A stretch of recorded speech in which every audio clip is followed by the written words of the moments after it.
नमस्कार फ्रेंड्स, मैं राज वर्मा। एक बार फिर से स्वागत है आप सभी को क्राइम इंडिया के परिवार में। क्राइम इंडिया के सेकेंड एपिसोड है और जिस एपिसोड के साथ मैं आया हूँ, ये एपिसोड भारत की एक मोस्ट क्राइम कहानियों में से एक आता है। ये कहानी तांदूर कांड के बारे में।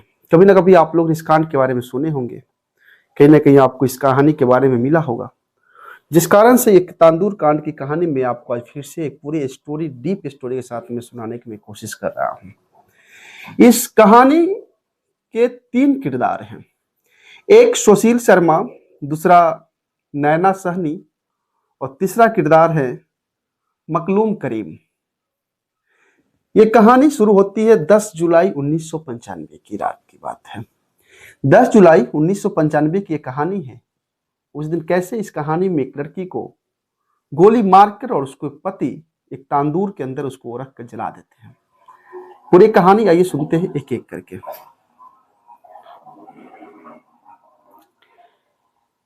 जो इस कहानी के जो तीन पात्र के मैं आपको नाम बताया हूं, सुशील शर्मा ये दिल्ली यूथ कांग्रेस के एक नेता हैं। नैना सहनी उनकी वाइफ है। मकलूम करीम नैना सहनी की क्लास कॉलेज की लाइफ की फ्रेंड है। कहानी शुरू होता है 10 जुलाई 1995 के शाम 6 बजे, जब सुशील शर्मा अपने दफ्तर से आते हैं अपने घर पे दिल्ली में, तो देखते हैं कि उनकी पत्नी किसी से फोन पे बात कर रही थी।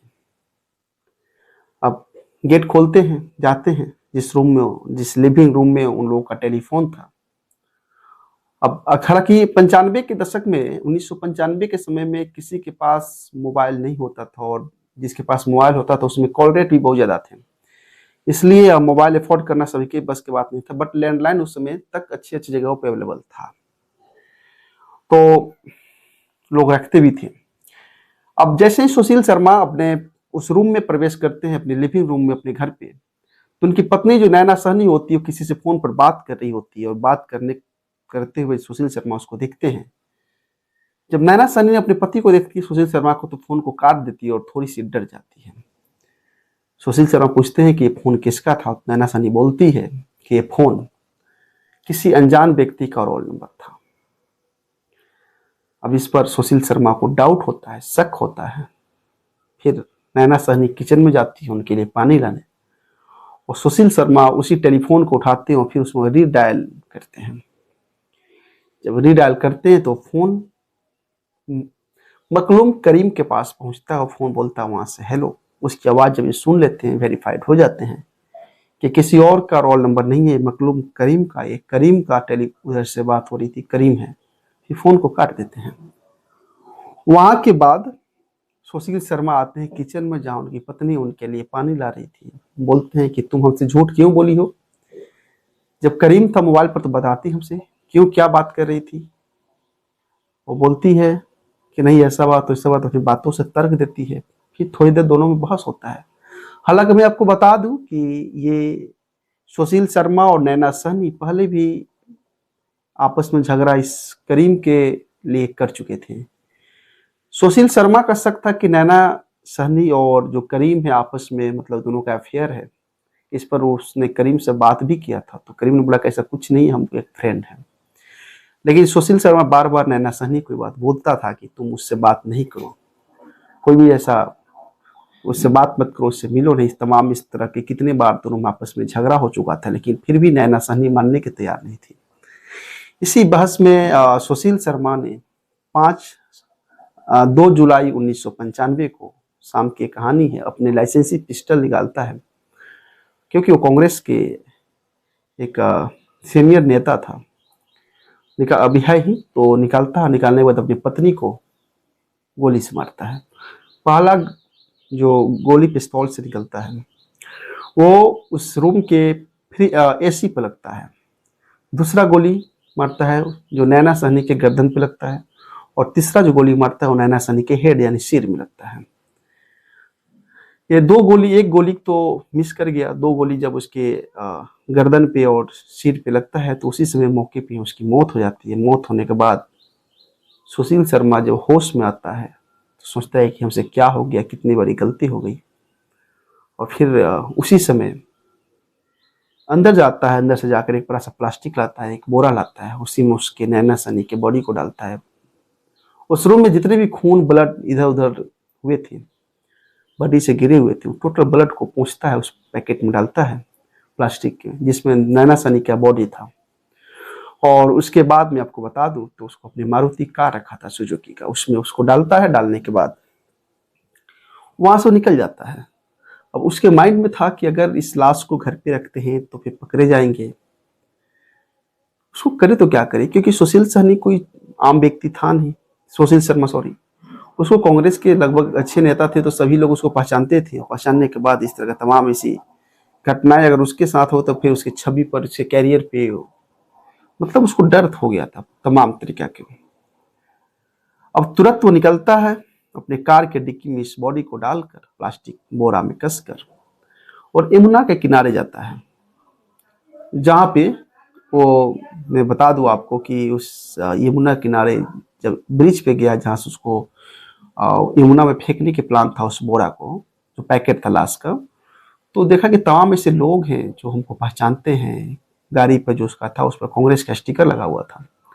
इस तमाम ऐसे खुशी का उसको कहीं एक सुनसान जगह नहीं मिलता था। इस तरह की सारी बातें उसको सामने परेशान कर रही थी। वो लाश को रखे तो कहाँ रखे, कहाँ उसको दफनाए, कहाँ उसको खपाए, ये तमाम ऐसी परेशानी, तमाम ऐसी बातें उसके मन में बेचैन करने लगी और उस लाश के साथ वो परेशान होने लगा। तकरीबन रात के 9:30-10 बज चुके थे। तुरंत गाड़ी घुमाता है, दिल्ली जनपद के बगिया रेस्टोरेंट में जाता है, जहां वो उसी का रेस्टोरेंट था। रेस्टोरेंट पे जाता है तो उस रेस्टोरेंट के एक मैनेजर होता है केशव, इसका बहुत पुराना मित्र था वो। केशव से बोलता है कि कितना खाना बचा है रेस्टोरेंट में, तो उन्होंने बोलता है कि अभी तो खाना बहुत है, अभी कस्टमर आ रहे हैं और खाना को खा रहे हैं। तो बोलता है कि तुरंत रेस्टोरेंट को बंद करो। केशव बोलता है कि ऐसा क्यों बंद कर दे, अभी तो खाना बचा हुआ है, लोग आ रहे हैं, जा रहे हैं, खा रहे हैं। तो ठीक है, लाइट बताओ, जितने भी रेस्टोरेंट में जो कस्टमर खा रहे हैं उनको खाने दो, जितने वेटर उनको छुट्टी करो, जितने रेस्टोरेंट के कर्मचारी थे, सफाई कर्मी थे, जो भी यहाँ एम्प्लॉयड काम कर रहे थे, सभी को घर भेज दो। उसके बाद तुमको कुछ बताते हैं। ठीक उसी तरह हुआ। उसके बाद खाना बता दिया गया कि खाना खत्म हो गया, जो लोग खा रहे थे उसको घर भेज दिया गया। टोटल सामान बंद बंद करके जो लोग उस रेस्टोरेंट में रात में सोते थे उनको भी उस दिन घर भेज दिया गया। सब कुछ फाइनली सारे लोग चले गए और उस रेस्टोरेंट में रात 11 बजे 2 व्यक्ति थे। एक था उनका बगिया रेस्टोरेंट का मैनेजर केशव और दूसरा था सुशील शर्मा। ये दोनों उस रेस्टोरेंट में थे। बताते हैं कि देखो मेरे ही हाथ से मेरी पत्नी का मर्डर हो गया है, सारी कहानी बताते हैं। अब हम चाहते हैं कि इस लाश को कहीं खपा दिया जाए, क्योंकि साक्ष्य नहीं मिले, नहीं तो हम बुरी तरह से फंस जाएंगे। इसलिए हम इस होटल में लेकर आए, इस तंदूर में। उस होटल में तंदूर था जिसमें लोगों के लिए रोटियां बनती थी, तो इस तंदूर में उसको डालकर खत्म कर दिया जाए। जैसे ये बात सुनता है केशव तो भी थोड़ी सी डर जाता है, क्योंकि लेकिन उसकी बचपन का एक पुराना फ्रेंड था, मैनेजर था उसके रेस्टोरेंट का, इसलिए वो भी कहता है ठीक है मैं कोशिश करता हूँ। अब एक्चुअली रात के काफी समय हो चुके थे। तंदूर की जो भी आगे थी वो आगे लगभग कम हो चुकी थी, बुझा चुकी थी, लेकिन फिर भी इस लाश को उस तंदूर में डाल दिया गया और जितने भी वहां पे कागज थे, पेपर थे, सब उसमें डाल दिया गया। लेकिन एक लाश को जलाने के लिए तंदूर में कागज से तो नहीं जल सकते हैं पूरे लाश को। उसके बाद होता यूं है कि उस तंदूर को जितना हो सके वहां पे जो भी लकड़ी वाले जो सामान थे उससे उस तंदूर को जलाया गया, मतलब उस बॉडी को तंदूर में जलाया गया। बाद में देखा कि इससे जलने वाले नहीं है, तो मक्खन वहां पे रखा हुआ था, मक्खन को डाला गया। फिर वो अपने मैनेजर को बोलता है कि जाओ 2 और मक्खन का पैकेट लेके आओ। फिर मक्खन का पैकेट लाता है, डालता है, लेकिन पहले से थोड़ी सी आग का जो लैंप था, आग था, ज्यादा और जलने लगा। तो उसके बाद देखा कैसे नहीं लगा, यहाँ पर और मक्खन चाहिए, क्योंकि उसको ऑन द स्पॉट कोई ना कोई उसका माइंड काम नहीं कर रहा था। किसी तरह उस लाश को समाप्त करना था, जलाना था उस तंदूर में। अब उसके बाद होता यूं है कि मैं बता दूं तो जो ये तंदूर था उसके लगभग 10 फीट ऊपर एक आपको शमियाना के तहत समझ लें तिरपाल जो होता है उस पर टंगा हुआ था ऊपर। अब बोला गया कि सुशील शर्मा बोला अपने मैनेजर केशव को कि जाओ और जितने भी मक्खन है यहाँ पे सभी को लेके आओ, इसमें जाकर डालो जल्दी से। अब इस डालने के बाद जो आग था अपने 10 गुना ज्यादा रफ्तार से ऊपर चला गया और जो ऊपर शेड था, जो तिरपाल था, उसमें आग पकड़ लिया। आग जब मतलब वहां तक आग पहुंच गया, मतलब समझ सकते हैं होटल से रेस्टोरेंट से कई गुना आगे ऊपर आग पहुंच गया, तो वहां पे बगल में एक चौक था, चौक पे एक सब्जी बेचने वाली महिला थी जिसका नाम था अनारो। वो देखती और चिल्लाने लगती है कि आग लगा है, आग लगा है। उसी समय वहां पे एक पुलिस कर्मी था जो दिल्ली पुलिस के नाइट में जिसको ड्यूटी मिला था, वो जा रहा था ड्यूटी पे, तो बोलता है ये क्या हुआ, उसको बताती है कि देखो वहां पे आग लगा है, आप जाइए वहां देखिए क्या हुआ। वो जो पुलिस था वो जाता है, कांस्टेबल था वहां पे, जाता है, जाने के बाद देखता है तो लोग बताते हैं कि नहीं यहाँ पे जो भी कचरे थे उसको मैं फूंक रहा हूँ, जला रहा हूँ, और ऐसा कुछ आग नहीं लगा, आप जाइए। वहां पे 2 आदमी थे। फिर जाता है, लेकिन जाने के बाद उसको कोई चीज जैसे बाल जले हुए, किसी की चमड़ा जले हुए, मांस जले हुए, इस तरह का बदबू आ रहा था। रिटर्न जाता है, फिर आता है, और फिर आने का बोल जबरदस्ती करता है कि नहीं हमको देखने दो तुम लोग इसमें क्या कर रहे हो, ठीक है जब कचरा है तो कोई बात नहीं, जाने दो। तो जाता है वो दिल्ली पुलिस के जो था, तो देखता है कि किसी व्यक्ति का हाथ उसमें जल रहा है, और देखने के बाद तुरंत वो बाहर निकलता है वहां से, और दिल्ली पुलिस को इन्फॉर्म करता है। उसमें के एसपी वगैरह तमाम ऐसे हायर अधिकारी जो थे ऊंचे रैंक वाले वो पहुंचते हैं। उसके बाद उस तंदूर को पानी से बुझाया जाता है। उसके बाद पुलिस पूछताछ कर रही थी सुशील शर्मा से और केशव जो मैनेजर था उनसे, तब तक सुशील शर्मा वहां से भाग जाता है और केशव पुलिस की गिरफ्त में आ जाता है।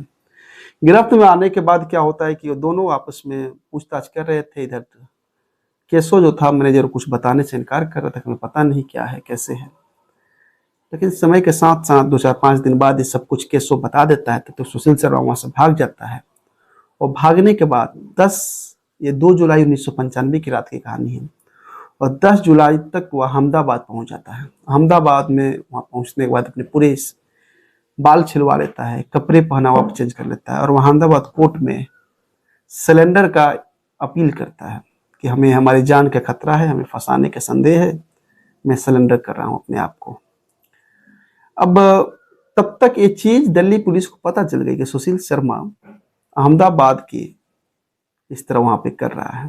तो सिलेंडर होने से पहले दिल्ली पुलिस जाती है, उसको गिरफ्तार करती है और आने के बाद लाती है दिल्ली। और फिर 10 जुलाई को बाद ये सब 12 जुलाई को पूछताछ होता है, पकड़ता है कि इस तरह का बात है। इस घटना का पहले से कोई प्लानिंग नहीं था, और प्लानिंग था नहीं, लेकिन गुस्सा में एक घटना हमसे हो चुका है। तो उसके बाद 7 नवंबर 2003 को, यानी इस घटना से 8 साल के बाद, जो वहाँ का जिला अस्पताल होता है दिल्ली का, दिल्ली का जो अदालत होता है जिला अदालत, उसको वहां से फांसी की सजा सुनाया जाता है। समय बीतता जाता है। 7 नवंबर 2003 के बाद 2007 में फिर से इसको हाई कोर्ट के तहत उम्र कैद, फांसी को उम्र कैद में चेंज कर दिया जाता है, उम्र कैद की सजा सुनाई जाती है, और फिर उसको क्या बोलते हैं कि आजीवन कारावास होता है। अब सोचने वाली बात यह है कि अगर वो महिला अनारो जो थी, जो सब्जी जो बेच रही थी, अगर वो उस समय हल्ला नहीं करती तो शायद इस लाश को बुरी तरीका से जलाने के बाद इसके राख भी सरकार को, गवर्नमेंट को, पुलिस प्रशासन को नहीं मिलता। शायद हम आप इस कहानी को आज नहीं जानते, और फिर नैना सहनी गुमनाम हो जाती। इसमें सबसे बड़ी बहादुरी देने वाली बात यह हुआ कि दिल्ली प्रशासन ने इसको बढ़ चढ़ के हिस्सा लिया, और इस खेल को, इस केस को, इस गेम को एक एक करके, एक एक करी लोगों के सामने पब्लिक लेके आया।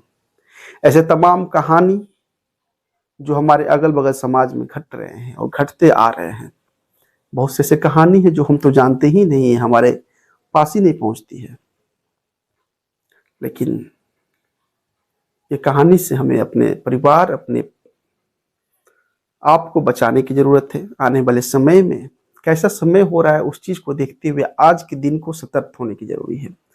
मैं आपको बता दूं फिर से कि एक क्राइम रिपोर्टर के नाते, हालांकि मुझे इस कहानी को सुनाने में बहुत अफसोस होता है, लेकिन क्राइम रिपोर्टर के नाते इस कहानी को बताना मेरा पेशा है, मेरा ये है। और मैं ईश्वर से यही कामना में करता हूँ कि हर व्यक्ति के जीवन अच्छे से बीते, कभी किसी बेटी, किसी बहन को नैना सहनी की तरह शिकार न होना पड़े।